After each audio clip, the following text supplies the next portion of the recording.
Hello my dear students, today it is lecture number 3 on network topology.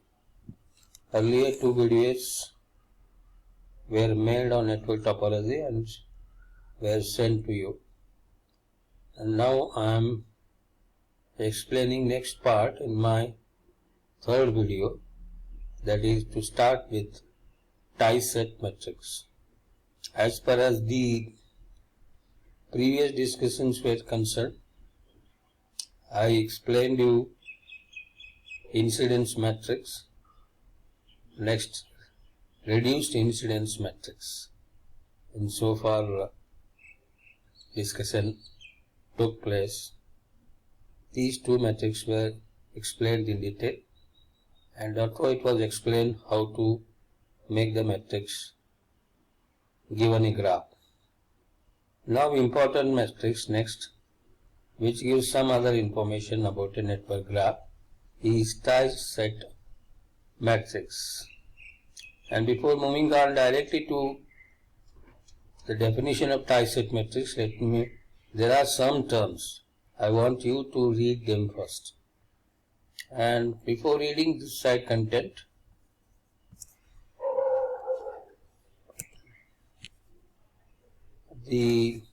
look at this graph.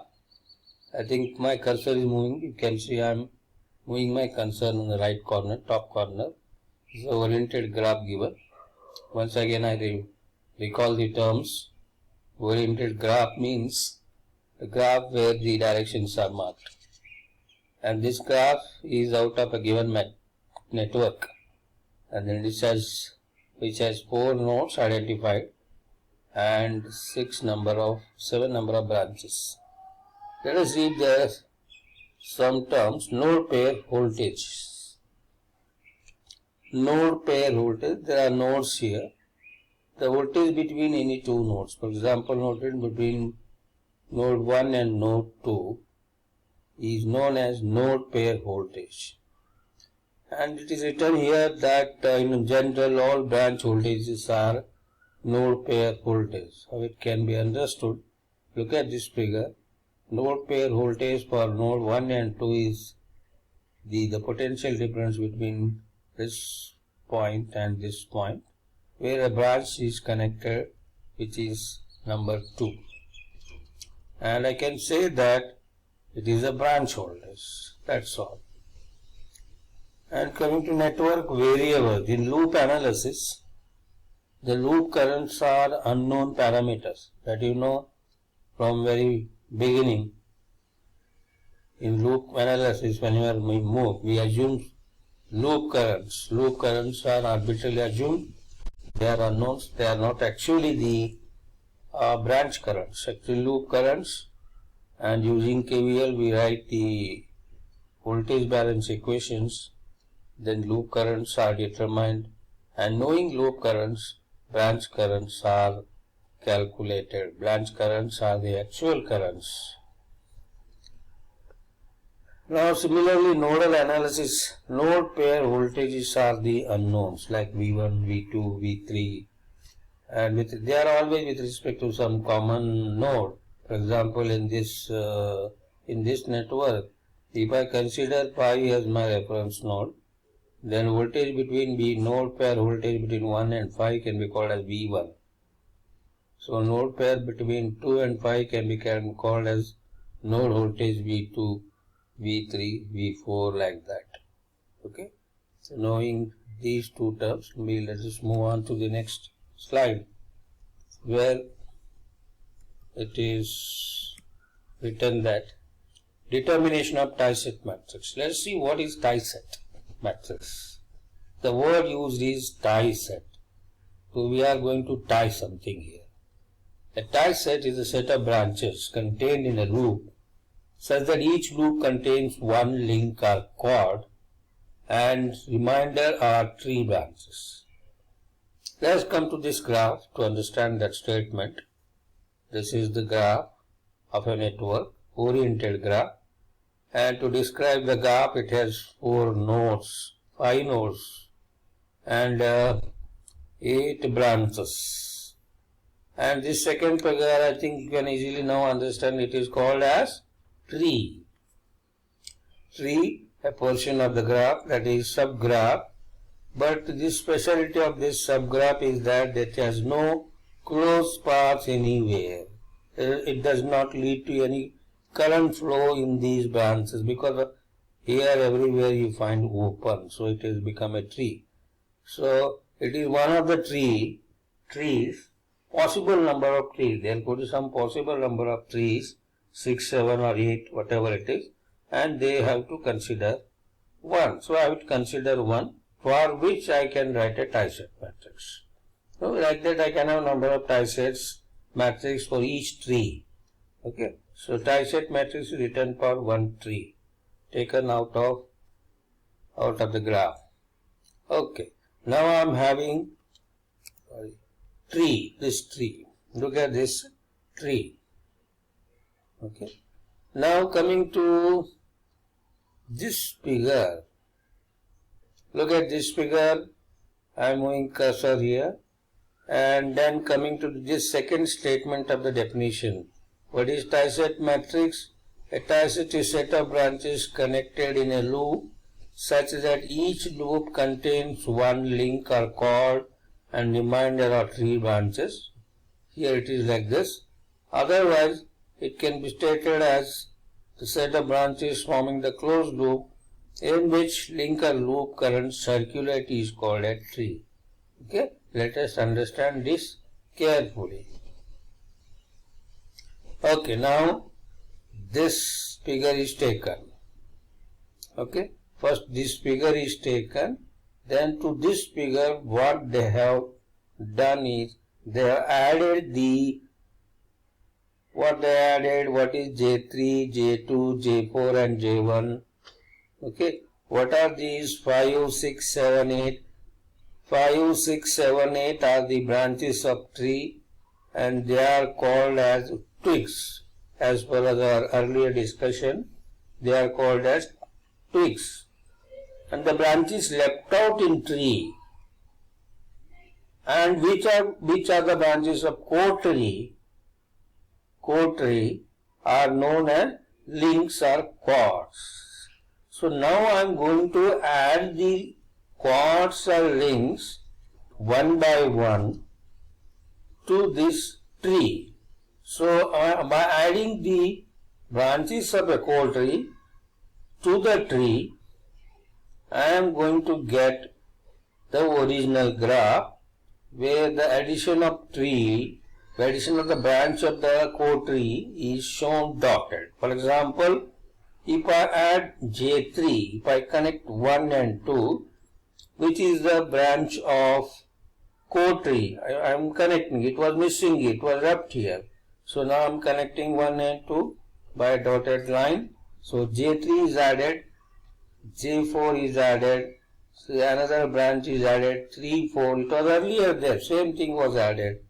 Then in between 4 and 1, the branch is added, that we call it as J2. So for example, when I add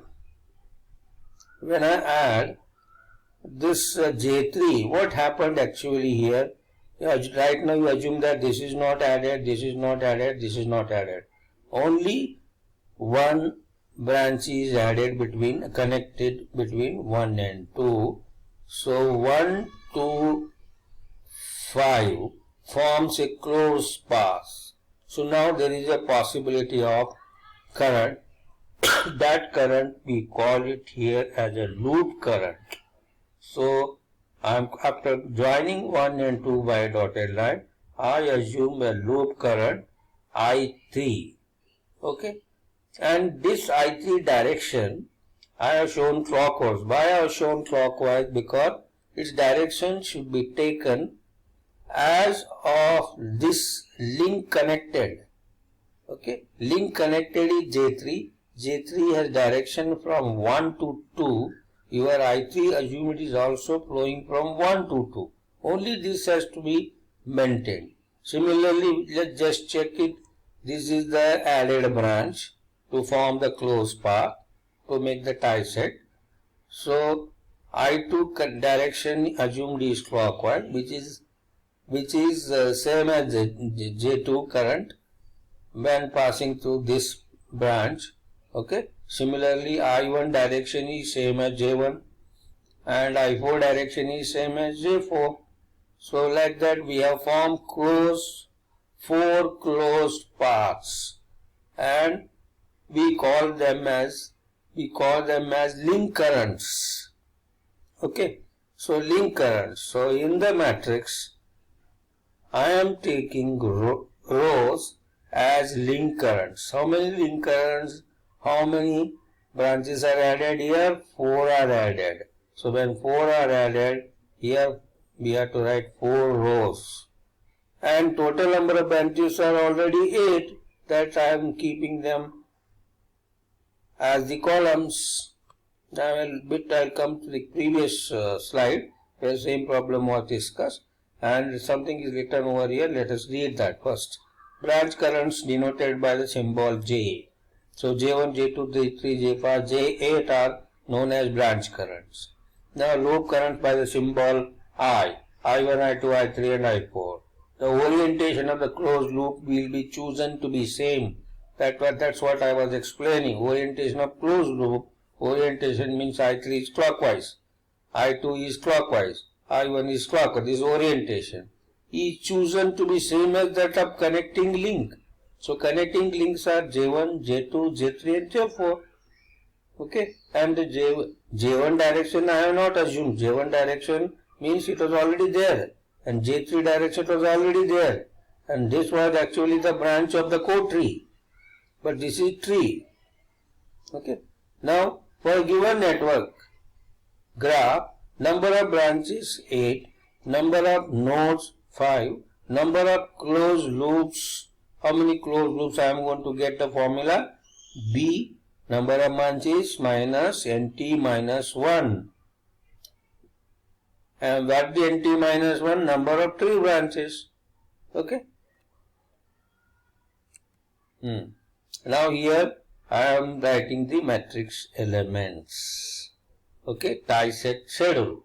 It is called as tie-set schedule. Let's see how we can write it. Let's observe the loop link current I1, that is row number 1. In row number 1, against all the branches up to 8, you find 1 under branch 1 and under 5 minus 1, under 8 1, under 8 1. So remaining all branches have zeros. There is special thing about branch number 1, 5 and 8 as far as link 1 is concerned. What I said 1, 5, 8 in row 1. Well, let us go to loop 1. Loop 1 is this I1. So 1, 5, 8. 1 is there, 5 is there, 8 is there. J1 is there, J5 is there, J8 is there. So all are there. So therefore there are no zeros under that. There are only 1, minus 1 and 1. I understood they are not zero. They are either 1 or minus 1. Let's see now why minus 1.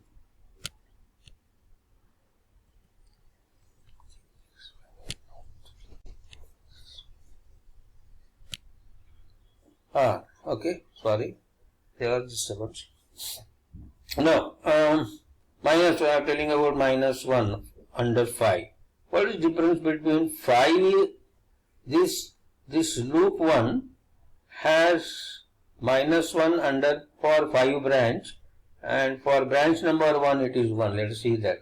For branch number 1 means J1 it is 1.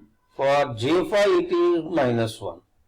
So when how this loop can assume how it is passing through J1, direction of I1 is same as J1, whereas direction of I1 in J5 is against J5 branch current. Okay, see the difference. This is branch current, this is loop current. Loop currents are the imaginary